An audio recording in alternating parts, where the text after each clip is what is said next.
All right, what's up, everybody? Just a little bit of master motivation on a Monday. My name is Jason Flame, and I am so excited for our guest today. Um, Someone that I cannot wait for you to hear his story, Mr. David Storace. How are you, sir? Good, good. How you doing? I am so good. And listen, hey, I want to start this off and just let everybody here know and a reminder of what the Master Motivation Show is all about. At the end of 2020, I realized that a lot of people were, just really struggling with the COVID situation, and it was just kind of a lot of doom and gloom. And I thought to myself, I've had a lot of people that have really inspired me and kept me motivated in all my years training as a child growing up. I really wanted to take some time to highlight people that really had an impact on my life and really made a difference. And back at the OTO Westlake karate days, you were one of the instructors that I absolutely loved going to that class. It was literally one of the highlights of my week. And I had some really great instructors along the way. But I distinctly remember you in my teen years when I was, man, I needed what you had to give. I needed, Mr. Thank Cox to put me in my place and humble me a bit. But your classes were some of the best classes, and so I can't wait to talk about that a little bit more. But that's the reason you're on the show, is because you've had a tremendous impact in my life. And I kind of hear your voice, and I hear the music, and I feel the mood of class sometimes. I really do think about you. I talk about your name a lot in class, and people are like, who's this David Storace guy? Well, here he is, guys. Here he is. So the man of the hour. thank you, sir. That's nice. Hey, so listen, I want to really dive into, as much as we can within the hour. And I'd like to really just start it off and let you introduce yourself and give us your background, growing up, mom and dad, family, that kind of stuff. Let's start there. Oh, right. Well, David Strachey, of course. I grew up in the San Fernando Valley, Woodland Hills, and we moved into the house what we were in 1966. And mom and dad were great. I have a sister, Marie, and everything. It was wonderful. I had a great childhood. I mean, I loved it. So. Um, as far as sports, I was very athletic, but I was a little guy. So, football, I'd get in there and get hit by a 280-pound pulling guard, and that was kind of a bummer. So, basketball, I was little, but I was athletic. I did okay and stuff, wrestling and all that. So one day I saw Enter the Dragon, and I thought to myself, I think I can do some of this stuff. So I asked my mom to take me around and try to find a karate school, and that's where martial arts began for me. And martial arts has been, in my life, since the early days in my life. And even when I didn't train formally, I was always kicking and punching and living as a martial artist. So, Yeah, and that's it's interesting. Your generation. Obviously, we have a little age difference, obviously, but you saw Enter the Dragon and inspired you, Bruce Lee, right? Where my generation was Karate Kid, right. and I know you've got a story to tell about that, so we'll save that for a little bit later. But hey, what was it like growing up in the San Fernando Valley back in the 60s, 70s? It's so different now, obviously, but what was it like back then? Right. Well, a lot of it was very country. It was still very country. Ventura Boulevard was still growing up, and it was real young. It was a real young town, almost small town feel. It was a really cool place to grow up. And as kids back then, I mean, we really, when we were real young, we didn't really get into all this political stuff going on, and I know it's been going on since the beginning of time. So there's nothing new going on today, but it's something that came up. We pushed that aside. We just really didn't pay much attention to that. We just went out and had fun. Baseball games, football games at the park. Just normal everyday kid stuff. It's Yeah, pretty and pretty. And when you look at the San Fernando Valley now, you talk about my parents actually grew up in the San Fernando Valley as well, and before they moved out here into Conejo Valley, and you just kind of look at it now, and it's just so very different. It's always interesting to hear, what it was like, and it was, things were just a little bit more quiet, and like you said, the political climate was just totally different. It just wasn't down your throat as much as it is today. I mean, especially with the power of social media. The good thing is the power of social media can go both ways, right? Right. It could Right. be you could have all this negativity and this nonsense, or we could have more of this where we're talking about the good times and talking about the good things and making people feel good. And that's what I think, people need to be reminded about social media is if you want it to be social, you got to have some positivity in there, right? Absolutely. And I don't let the negative in. I wake up in the morning, my feet hit the ground. You know, I, I really don't fool with the negativity. I just can't do it. Yeah, and I watch your social media posts and I see, the positivity and I love it, and you're definitely, a mover and a shaker, a hustler.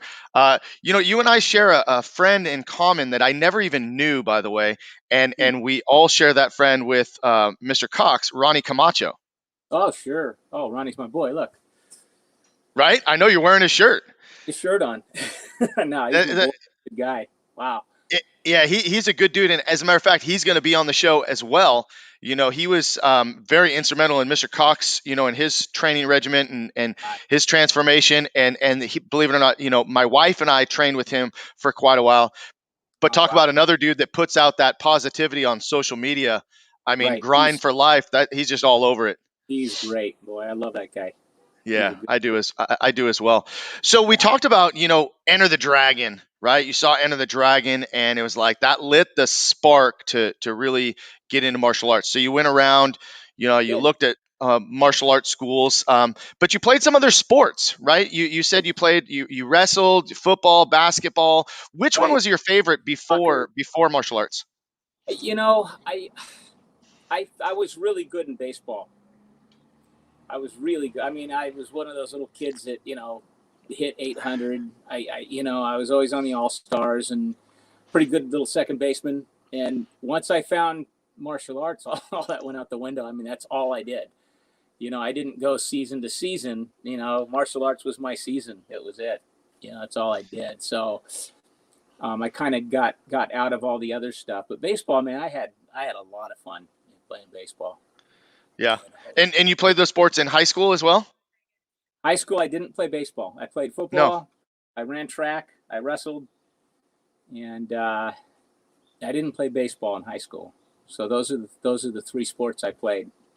If wrestling was fun. That was a really good time. That's really the only ground training I ever learned was in high school wrestling, which Uh-huh. was pretty cool. I mean, I've been thinking about doing some jiu-jitsu recently or Krav and all that stuff, but um, my dad was a all-state wrestling champion in New York 3 years Oh straight wow. in high school, and he always taught me. He says, fighting is all about attitude. He says heart and mostly leverage and balance. So I always remembered that, when in anything, any fighting art I ever learned. I also boxed for a few years. I had a boxing trainer back. I was about 27 at the time. That was fun too. Yeah, It's a good time. boxing fits you. Boxing would fit you really, really well. I mean, I remember the fighter were that you were in martial arts. I mean, you had the speed, you had the timing, you had just so smooth. So we'll get back to that in a little bit. And it's really cool. I didn't know that. I didn't know that about your dad. My son, who is 16 now, is all into high school wrestling. Loves high school wrestling. Like that's his goal is to get to college and wrestle.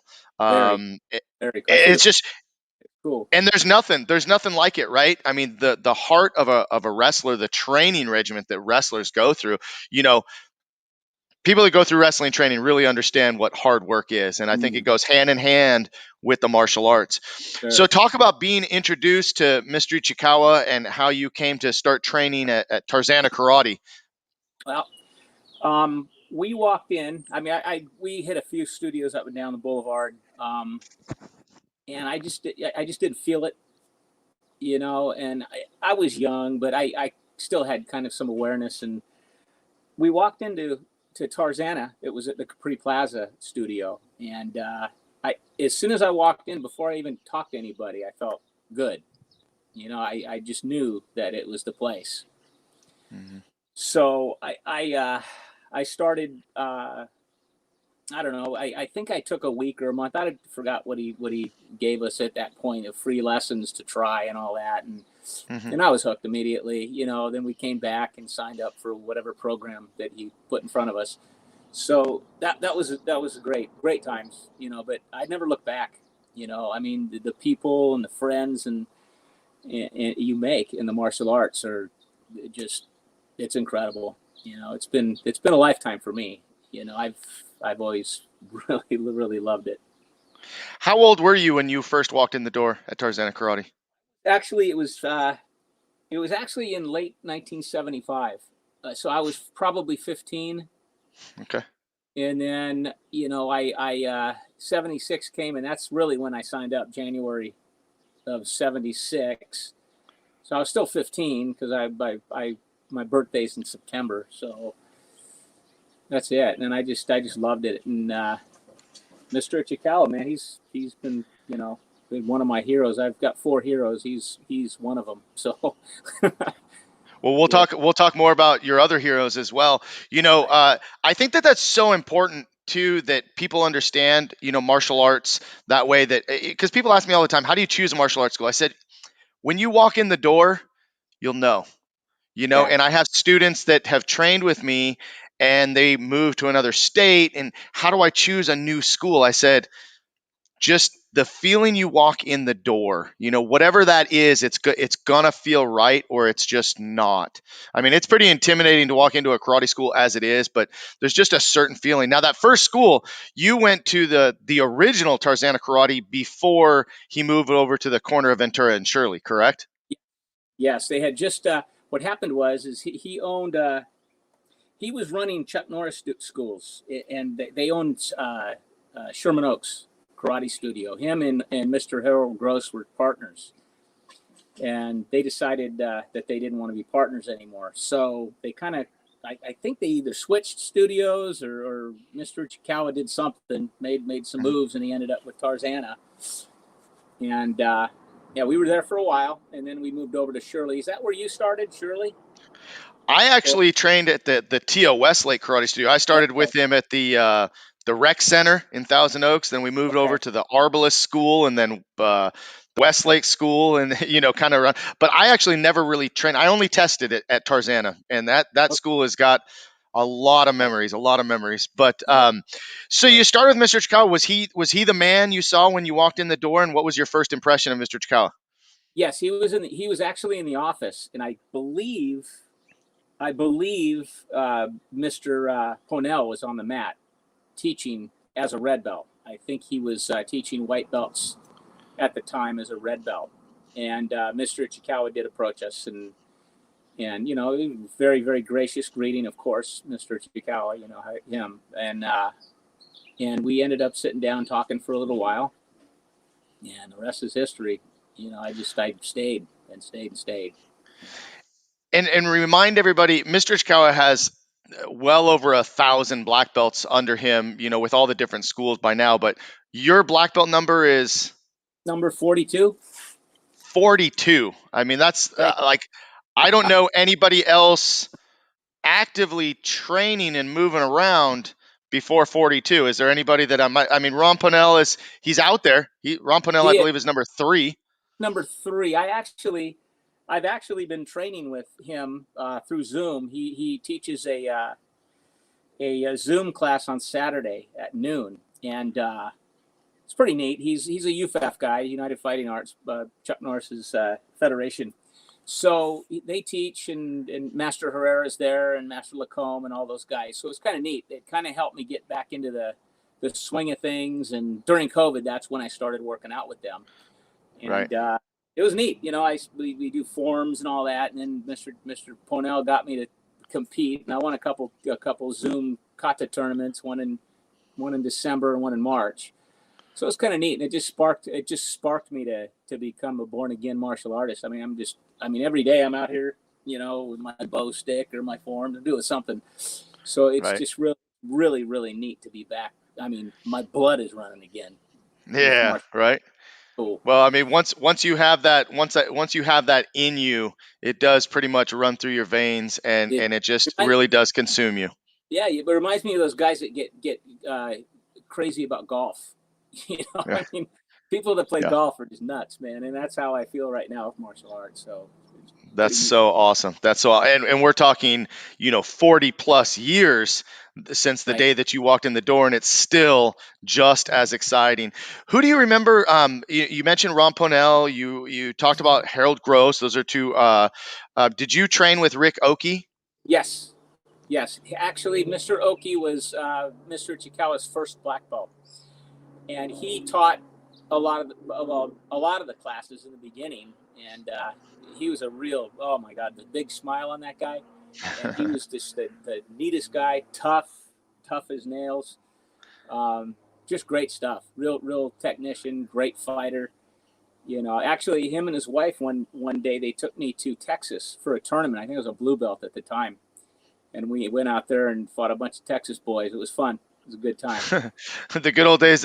What they say, the blood and guts era is how Mr. That's Chikawa right. always explained Texas.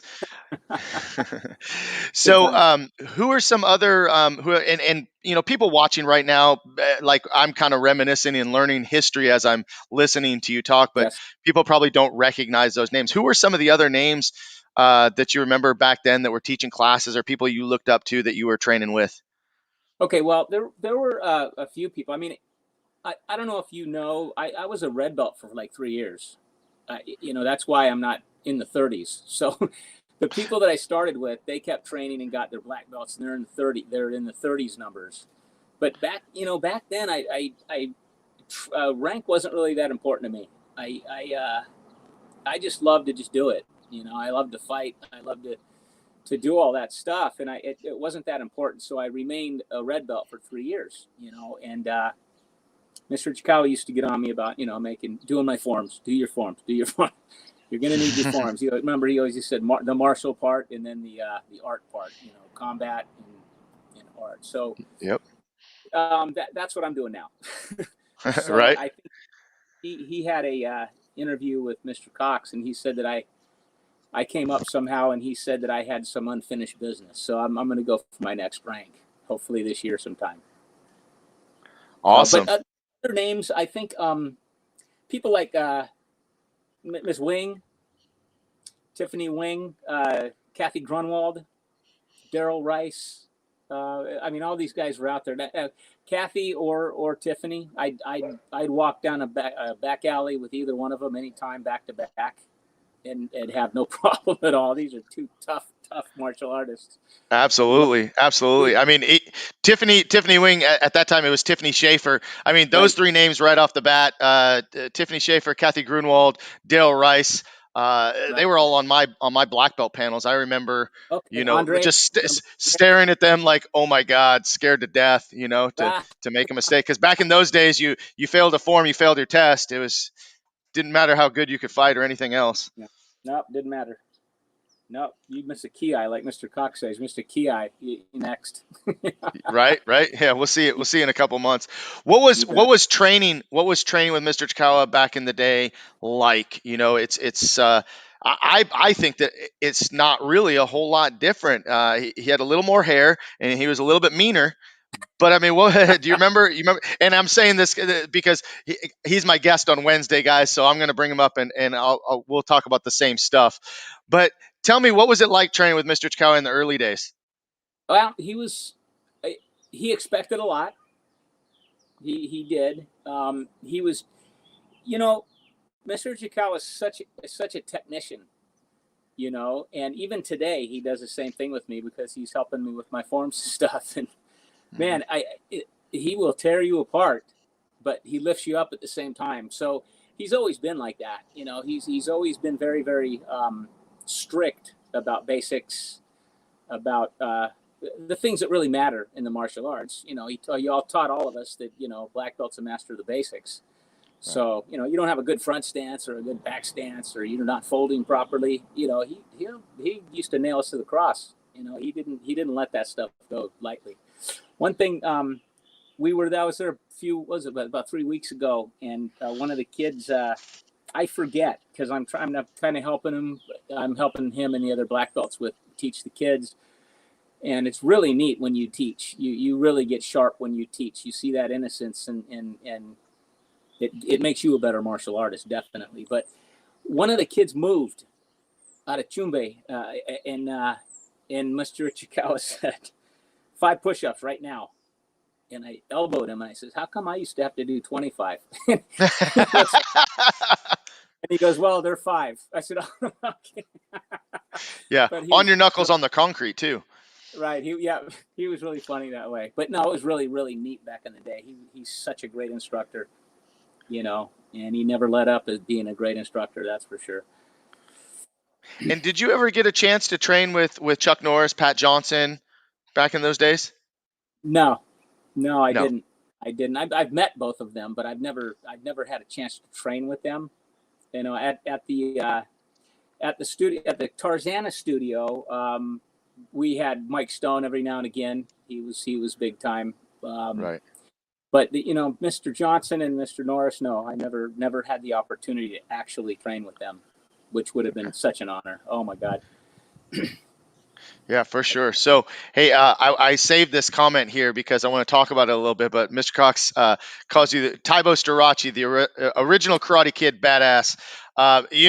Listen, everybody that knows you and everybody that knows the history will say that you created Taibo before Taibo was Taibo, and you just missed your timing and marketing getting that off because it was one of my favorite things. You were like the only instructor that played music during class, and we would just wreck the bag for like the Oh yeah. entire class. I also remember a warm up where you said, and I tell this to my black belts, and they don't believe me. So if you're watching black belts, this is a true story. You said, we bow in, Chumbi, jumping jacks, go. Then you went and turned on the music, and I swear to God, we did jumping jacks for at least 10 minutes. Yeah, there was some times, right. I used to do a lot of jumping jacks, sit-ups, and push-ups. A lot of that stuff. I used to like to do, started out the warm-up with 100 jumping jacks, 50 sit-ups, and 25 push-ups, just 3 times. And then the music, and then we get into the karate aerobics and all that. I called it karate aerobics. Billy was a lot smarter than me, like I told Mr. Cox. He figured it out. So when I was in Michigan, Mr. Ichikawa thought probably I taught some of Billy's students because I used to teach in a gym back in Michigan. And I used to see Billy at the tournaments out in Detroit and Chicago and all those places. But, yeah, you're right. I missed my timing. Yeah, well, a lot better than me. but here you are, and we got some other things going on. Sure. You said you were a red belt for 3 years. I also remember that you were a first degree black belt for an extended period of time, second degree, third degree, the longest.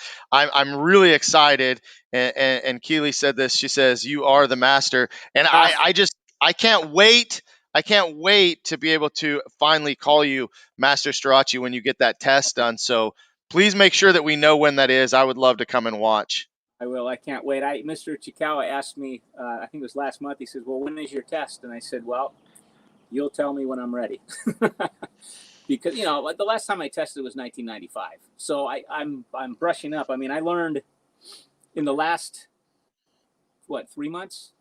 I've learned Chip Su through Kun San Gun. So I've learned all those forms. So I'm really brushing up on everything and getting everything ready. And he's getting me to really pay attention to the basics of those forms. You know how he is with his interpretation and stuff. It's just really good stuff. Yeah, 100%, 100%. Yeah, and like you said, good basics. You can learn a form. If you got good basics, you learn a form. The form's gonna be good. You don't have good basics, you learn a form, and it's still not gonna not gonna look good, right? And Keely says you are ready. She's giving you permission. Keely, your fiance, who you guys are planning to get married in June. I think she likes me. The master part, you got to earn that one. And I bet there's a little bit where she gets to be the master too, right? You bet. In my house, that's the way it works, at least. Of course. So hey, let's talk about the tournaments a little bit. So you had all this experience, and you went out, and you went to Texas, you went to tournaments here, there. What was Yep. that experience like being on the tournament circuit? It was a different time once again. I mean, now you could throw a technique, 3 feet out in front of their face, and it would be considered a point. If you didn't make someone bleed back then, Right. it wasn't a point, right? So talk about your tournament experience a little bit more. Right. Well, it was different. It was basically the same game, except you're right. You had to throw the shoulder a little harder and let them know you were there.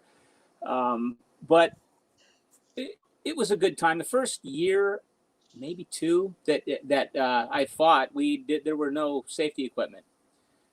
June Ree hadn't come up with safety kick and safety punch yet, so Right, right. we just picked our knuckles and went for it. And there was a lot of injury, but there was also a lot of control, And when we got the gloves, a lot of guys got hurt until we figured out that those things were only an ounce, and you can't, throw that shoulder into a punch and take the guy's head off. But yeah, we used to go and fight everywhere we could. The internationals was a big one. I fought there 16 years straight. I think I hung up the gloves there was it 1992? Maybe was my last internationals. But we'd try to find a place to fight every weekend. No matter where it was, inter school, whatever. We've had a lot of inter school tournaments at Tarzana, which was really a lot of fun. We always had a great turnout and a great time. And Sherman Oaks, we used to have a fight night there as well. And a lot of the guys from the internationals would show up. You'd have guys like Alvin Prouder, Dexter Brooks, Steve Fisher, all those guys that were just killers back in the day. And it was neat because everybody would get together from those times and just share and have a lot of fun. So it was a good time back then. It was really a good time. And then when I went to Texas, went to school in Texas, and Mr. Ichikawa, he hooked me up with a karate studio. He called, I don't know if you know Mr. Roy Curbin. You may I have know the heard that. name. Okay, he was in Arlington, Texas, where I went to. I actually lived there my second year in Arlington, and went to school in Cedar Hill, at a place called Northwood, but I worked out there at the American Black Belt Academy with them, and I was a red belt at the time, and I don't know if you remember my red belt. A friend of mine was a black belt from Korea, and their red belt was burgundy, kind of colored. So I don't know if you remember, I had kind of a burgundy red belt. So, I was the kid from California. I'm coming to this karate studio. I met Mr. Roy Curbin. He was very, very nice. Took me in. But I was like the California guy, good vibrations and all that crap. So they just wanted to knock me off the block, and the Texas guys were tough back then, man. And we were fighting and, banging and this and that. And I just kept coming back and back and back. And after a few weeks, I was just one of the boys. So it was kind of cool, but I mean, we had guys that were there, I don't know if you know guys like Ray McCallum, killer.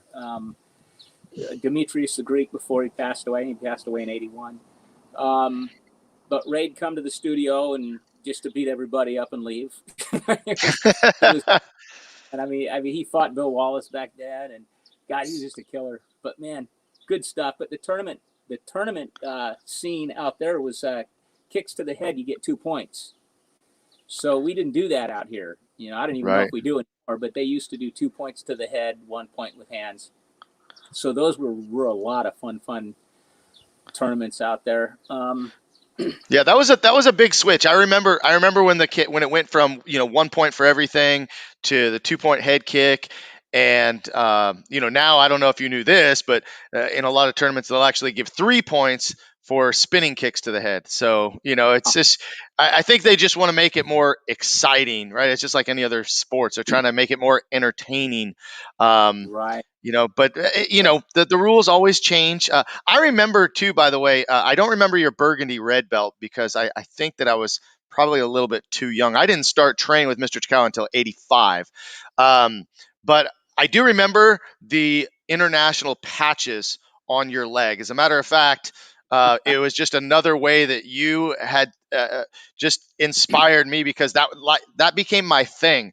And I didn't go to the internationals. What I did is I would go and train at every school in the alliance, and I would ask them after I trained at their school if I could wear their patch. So I had every Oh, school up oh the wow. side. But that was always because of you, because I saw those international patches and I was like, that's the coolest thing ever. Thanks, man. I still have those pants, by the way. No, you got to break them out for fourth degree then. I, I do. You gotta wear them. Gotta wear them. So you went to Texas, and you did some other things too while you're in Texas. You talked a little bit about, or you brought up that you were a bouncer at one point. I'm not sure where that fits into the story, but let's talk about that.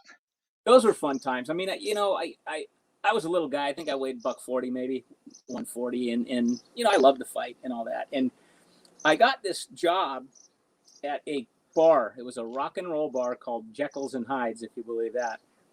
And we every Wednesday and every Saturday they had fight night, basically. And the reason why we called it fight night is because it was 10-cent beer. I don't, if you remember quarterbacks. No. So the guys would get. I mean, the guys would get so drunk, and it was me. There was Barry Brodsky and Jeff Thomas, two other guys that were my size. We had to have been the littlest bouncers in Texas, and so we got to fight, every Wednesday and every Saturday. Just about, there was always something happening. But it got to be to the point where it wasn't even fun because these guys were so drunk. It didn't last long enough to be fun, is what I'm trying to say. But but I came to a realization right then that little guys shouldn't be bouncers, because if you're trained or if you're a fighter, you have to hurt somebody, and that's really not why you're there. Big guy can grab somebody and hold them and walk them out and all that. But a little guy says you're out. They say, they give you the business and say you punk, blah blah blah. They're going to kick. So you got to hurt somebody because they go after you. So, but those were some really, really, really good times in my life. But I don't know. It was a good time, and I did get to test my skills. And one time though, I got to tell you, I threw these guys out, and my other two guys weren't there, and it was about four guys. It was four guys. I thought I was something else this time, but there was this. We were out there. I got them outside, and there were four guys. They were going to come after me, and I'm getting ready, and all of a sudden, their tail went between their legs, and they started backing up. And they said, "Oh yeah, okay, we'll come back." So I look behind me, and there's this guy Kevin, who is 6'9", 300 pounds with zero fat, and he's standing back there like this. And I'm right up to here. I thought it was me. But we had thrown Kevin out a while back, and that's why he backed us. So he was thank God he was there. Nice.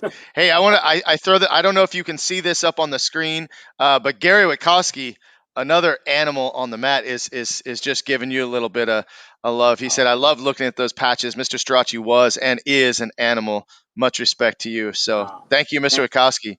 That dude could bang the bag like no other. I just, oh my God, insane. So you were talking about like the quote the good old days, right? The tournaments, the fight nights.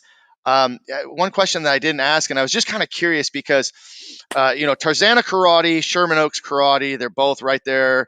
Was there a rivalry between the schools, or was it more of a brotherhood? Well, to me, it was more of a rivalry, or no, I'm sorry, more of a brotherhood, because the only time we really hooked up was during interschool tournaments, and I don't remember any negative meanness or anything like that going on. It was just good, solid competition. We had a lot of fun doing it. So I don't remember there being a rivalry like that. Other people might have remembered, but I don't know. I just never got into that kind of stuff. I always hear stories, I hear stories, like the Sherman Oaks Raiders, like even when I came up through the tournaments, that was like the team. They were like the dudes at every tournament killing it, right? Like you said, Alvin Prouder and Barry Gordon and just the whole crew. That was a gnarly group. That was before my time. I don't really even remember. I was just kind of curious because there was the relationship, and how some karate schools can be. I mean, everybody thinks that it's like Cobra Kai and Miyagi Do. Like there Yep. has to be this constant battle. I don't know why people think that. It's actually I, quite the opposite in a way. I mean, how many I, times you see martial artists. We have that mutual respect for each other. And then you talk about being a little guy as a bouncer and how, you kind of gain that respect. How does that in your life, because you've mentioned being a little guy several times. And like, I never even thought of you as a little guy because you have this bigger than life personality. But how did that affect your life as you were growing up and as a young adult? And how did it make you think, the way that you think? well, I say that I'm a little guy only because I'm putting it into perspective as far as that job. I always Right. thought I was what for. I mean, I've never thought I was a little guy. I never acted like it. Because some people talk about that complex. That some people have, but I always thought I was a big guy. I never thought I was little, so I don't think it ever affected me in any way, being small. But I just trained hard, and you just become a man. That's all. Just train Yeah. hard and become. And growing up with martial arts in your life, you kind of have that confidence about you too, because it's like, we go to the karate school. People ask me all the time, like, we go to karate school and we fight for fun. Like, you don't really need to go out anywhere and do it because we just get to do it Right. for fun. And that confidence really stems from that, and being able to face obstacles or adversity or everything else. I mean, we have the mindset that if there's a problem, we're just looking for a solution. Exactly. I agree. Right. I, I agree. And it's funny that Mr. Ichikawa used to even say, we don't, you don't need to fight. If you can really do it, most of the time you don't. You know what I Hmm. mean? We're at the karate studio back in the day, and we're fighting every single day of our life, and we're fighting people that actually know how to fight. Hmm. So when you get into a situation on the street, chances are if you fought probably 100 times that month, and that guy's maybe had a fight in his life. So it's really not fair. Hmm. Today's a little different because everybody has something that they're trying to learn. With all these different schools and styles, and back then there wasn't as many choices back then. But you're spot on, man. If you can do it, you don't need to in most And cases. and and you talk about now things being different too, because now a fight is no longer a fight. A fight always ends up with something else. Whether you're bringing a weapon or 2-on-1, or I mean, it's just, you know. Right, I hear story. My dad talks to me, and I hear stories from you guys about, like, sometimes you just handled things with a one on. You could never even have that anymore. It's just, and right, I don't right. want to steer off into a negative direction, but it's like, it's almost as if there's just this whole change in morals, ethics, and just the way people think, and Yeah, just people handle themselves so differently now. they do. There's a lot of stress out there, and I think a lot of it is that. I think people are just they get to the end of their rope, and they just don't know how to handle it any other way. So I agree with you, man. It's always going to be a 2-on-1. You always got to be looking behind you. It's crazy out there anymore. Yeah. Yeah. So let's talk about real estate. So you've been in Yeah. real estate for quite a bit, and one of the things that I loved about listening to your last interview with Mr. Cox was, how you incorporated so much of the martial arts into your presentation of how you work with your clients. So first of all, talk to us a little bit about how you got into real estate, and then just talk to us about some of the things that you've learned along the way. Okay. Well, back in the day, I did a lot of different things. I worked at car dealerships, car salesman, special finance manager, and all that stuff. I did a lot of things. I got into computer tech. I was a computer tech, if you'll believe that. I took a computer class in college when there wasn't even computers, but Mm. then I got this job and it ended there for a while. And then I got into real estate after that, just because I wanted to sell. And they wouldn't give me an opportunity because I was really young, So I just left the company, got my real estate license in actually 1985. I got it, and I was in real estate for about 11 or 12 years, and all of a sudden the market was crashing. I had just gotten married, had a kid, bought a house, so and nobody was buying houses. So I got out and I was working 3 jobs just to keep my stuff.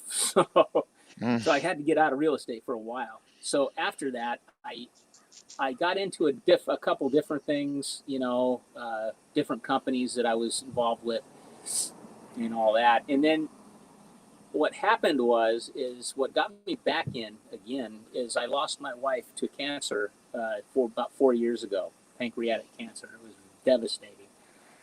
And the job I was in, that I actually still do. Also, it's an buy sell auto mart. It's kind of like an auto trader Mm-hmm. type thing that we created.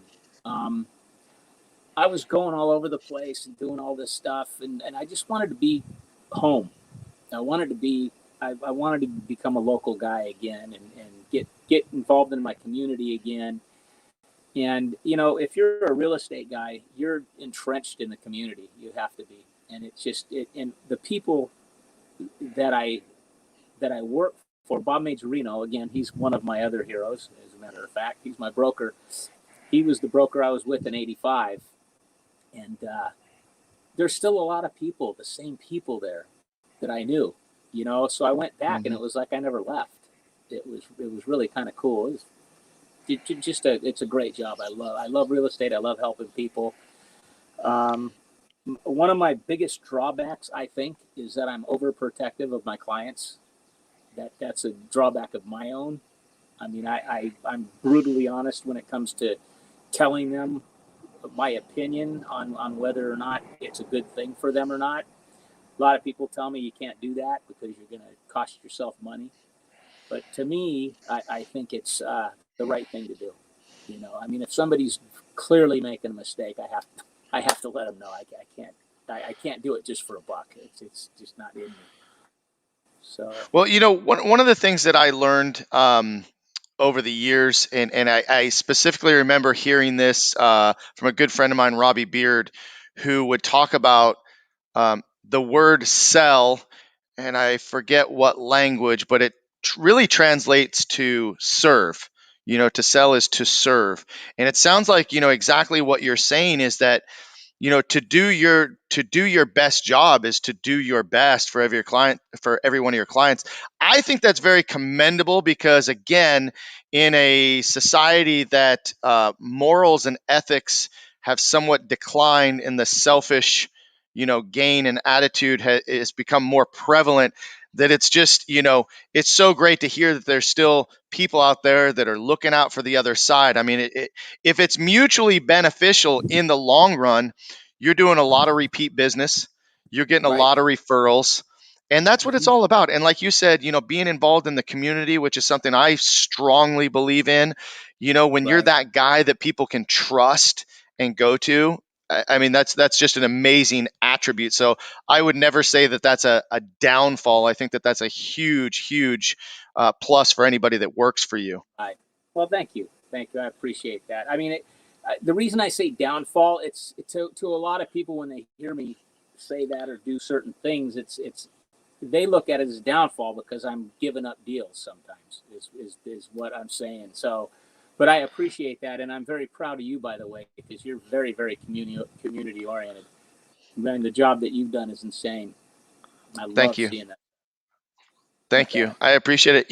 Kind of sidebar conversation. At one point we had a Barucos restaurant out here in Moore Park, Yeah, and if I remember correctly, your family was involved in the original Barucos in Westlake, correct? yeah, both of them Right. actually. As a matter of fact, I was managing the Westlake store, the original, while the Moore Park was being built. And then once it was built, I kind of bounced back and forth. So, I remember it was probably right around you had your hip surgery, as a matter of fact, that I saw you one time out for the first time in quite a while out in Moore Park. Talk about that hip surgery real quick. What was that like? well, it was, to me, it was scary. I mean, I was 42 years old at the time, and I got to the point where I couldn't even walk. I mean, I'd go to I couldn't lift my leg over to get on a motorcycle. I couldn't step over a bench. I mean, I was crippled, and and I was one of these guys. That's, I'm gonna fix it. I can get better. I can, I'll do this. No way. So I went in, and it was very scary for me because I actually was an idiot and went and watched videos of the operation, which they pull your leg off, and then they cut the ball off, and I'm going, oh my God.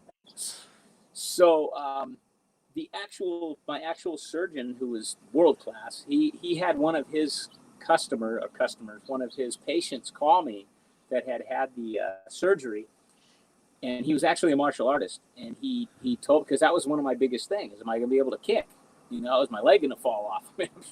All these things are going through my head, and the guy just reassured me that it was the right thing to do. It'll change your life. And so finally I gave in, and I had them both done. I had both hips replaced, as a matter of fact, one in April and one in November of the same year, 2002. And then in 2005, I actually ran the marathon on two fake hips. So I got strong, and I was able to complete that. And my surgeon didn't like that. He said, "Don't do that again." But the reason why he said that, because I thought from hundreds of thousands of kicks that I wore it out, I wore the hips out. And he said, no. He says, these are his words. He says, "You idiots take kicks on the hips, and it's trauma." He said, "The trauma is what caused your arthritis and all that stuff to happen to you. So, block with your arms, guys." Right. What was your mental, for being someone that's so active? I know you love to work out and sweat and get moving. I mean, Sure. that had to be a really big challenge in your life to be able to kind of give that up for a bit, or modify at the very minimum. What was your Right. mental capacity at that time in dealing with that? Because I just can only imagine that was super frustrating for you. Yeah, it was. It was, and even more so because the procedure that this surgeon did, he doesn't use the cement or concrete or whatever you call it, where they pound that spike into your leg, and then they have it cemented in there, and you're up and running the next day. He did this procedure where you spike it in, and then you have to stay off of it for 6 weeks, and your own bone covers. So that's probably why also I'm going on 20 years with the same hips. So, that was the maddening part. You're right. Being off of it for 6 weeks, no weight at all on it. And I listened to the guy because I wanted to make sure that when I started walking again, that I was able to do all the things. So, I didn't think about working out during those times because I was really, really trying to concentrate on not being that guy that didn't do my therapy, didn't listen to the doctor, and then had to go back. I didn't want to be that guy. So I listened, Yeah. and they both really worked well. I'm having a hard time now with spinning kicks on my right side. So I'm trying to figure out, a lot of these forms where you have to do certain things on one leg, on the right leg and stuff. And some people are telling me, well, modify it this way or modify it that way, but I'm not that guy. I'm traditional as far as forms, and I have to just do it the way it's supposed to be done. So hopefully I don't hurt myself trying to do that. but once again, that attitude comes up. It's been recurring throughout our conversation. Is that instead of just saying, I got a hip that doesn't allow me to do this, I'm gonna figure out a way to make it work.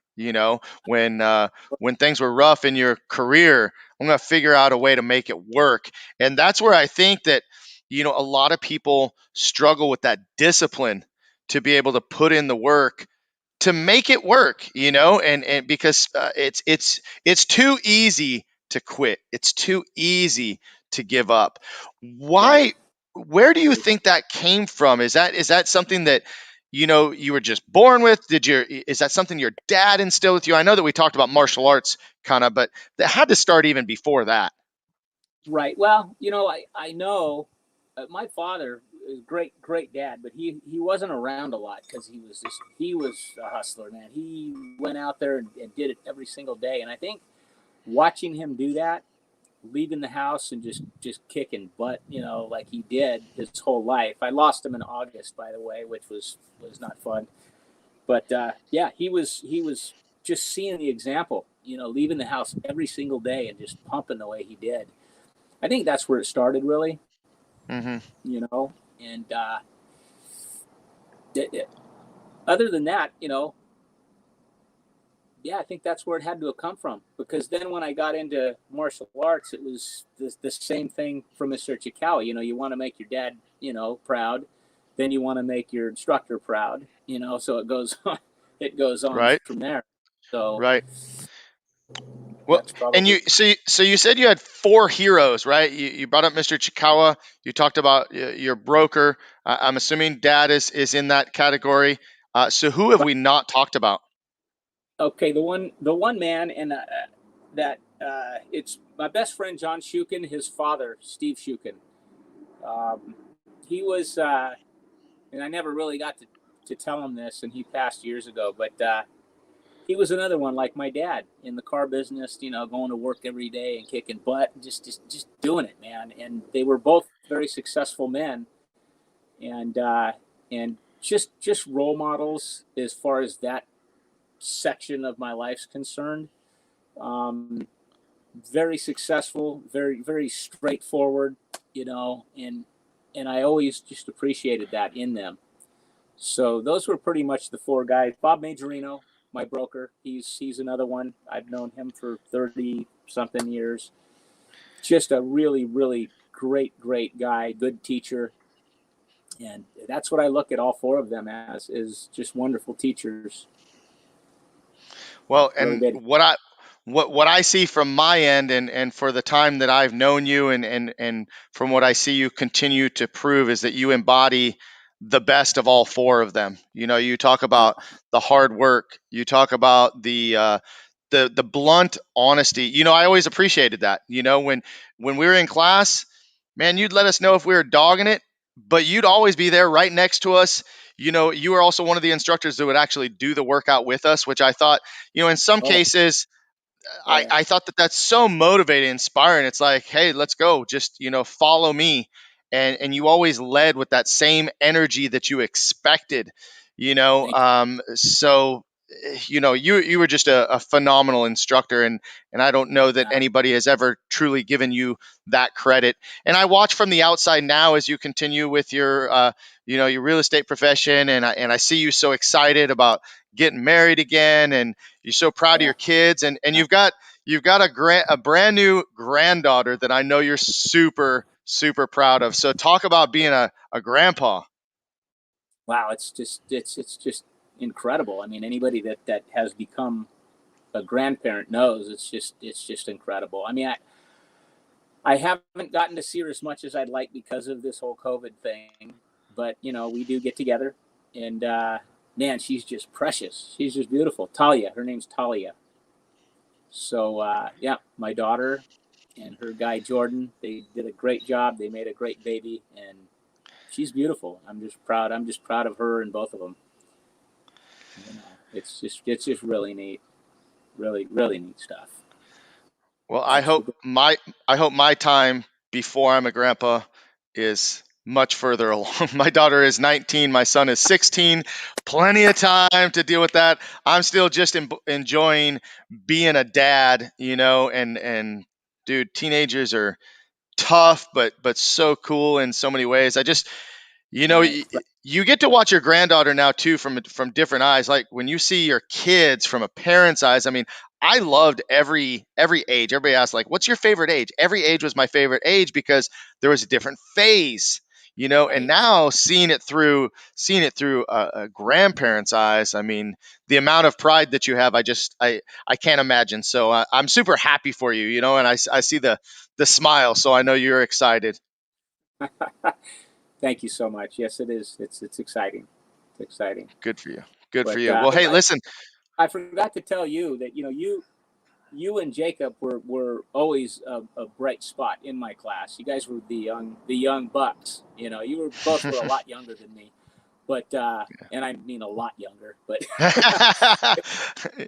it was always so much fun having you guys in class. And the reason I say that is because you guys, neither of you ever gave up. I mean, you guys were right there. You were punching and kicking hard. You didn't let up at all. And I've always envied that. I thought it was great. I was always proud of you guys.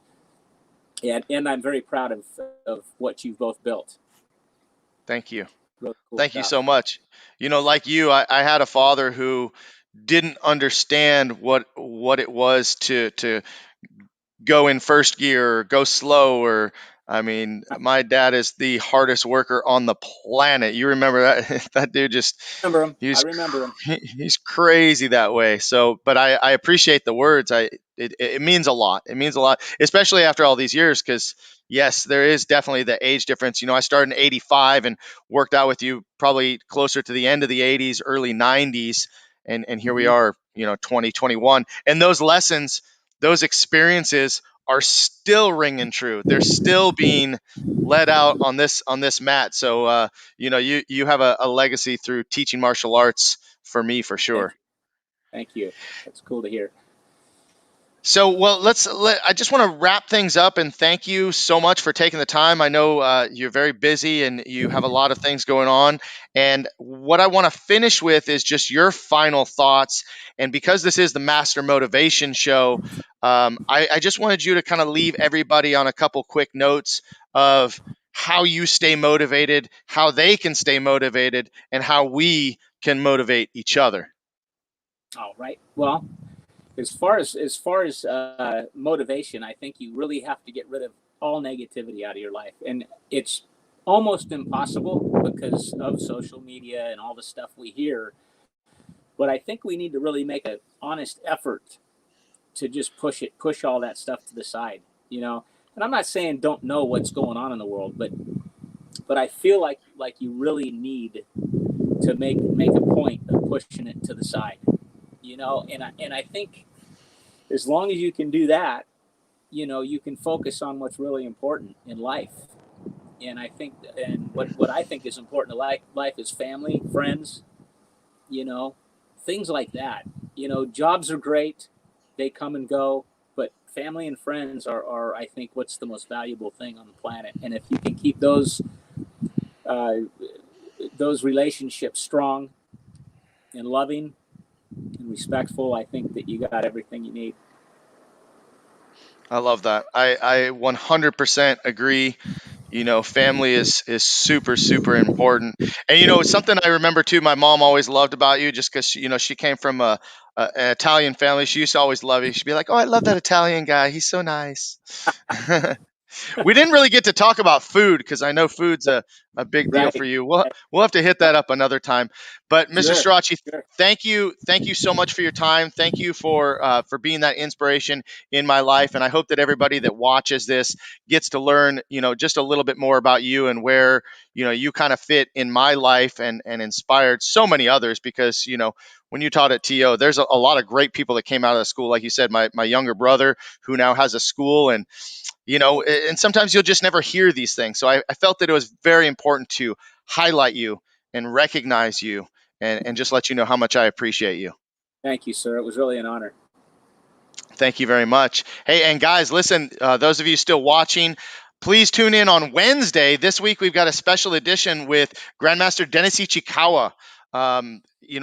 Almost any black belt that I've had on this show has come from this man, and I can't wait to let him tell his story and talk with us on Wednesday. So tune in this Wednesday, and then next Monday, I've got one of my best friends, Danny Cleary, professional wrestler and youth minister at our Holy Cross Catholic Church. So interesting combination, but I can't wait to let him tell you his story as well. For now, I'm just going to close it out and say thank you one more time, David. I will see you soon. All right. Thank you, sir. All right, guys. Have a great week. Go out and make it happen. Talk to you later. Bye-bye.